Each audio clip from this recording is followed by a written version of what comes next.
Hello guys, el día de hoy estuvimos por aquí haciendo algunos ejercicios con los números, numbers.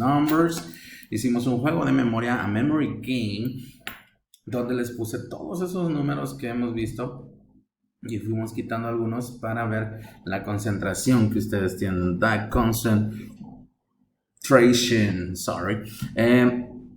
Así que también después hicimos lo siguiente, déjenme les comparto. Estuvimos haciendo los números, the numbers from 30 to 60. Remember, ya no quiero que se equivoquen. You can do it like this. Teníamos del 30, ok, hasta el 40. Luego tenemos 50. Oh, sorry.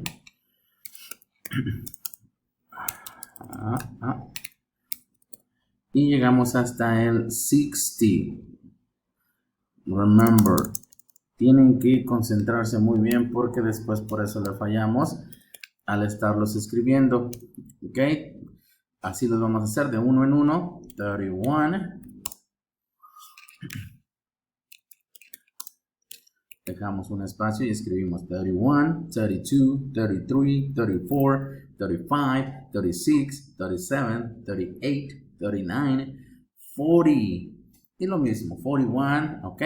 Nada más cambia ahí cada vez que llegamos de 10 en 10. Por ejemplo, 40, 50, 60 es donde cambia nuestro modo de decirlos, el modo de pronunciarlos, que es bien importante también. 30, 40, 50, 60. Entonces vamos a completarlos, que fue lo que hicieron en clase.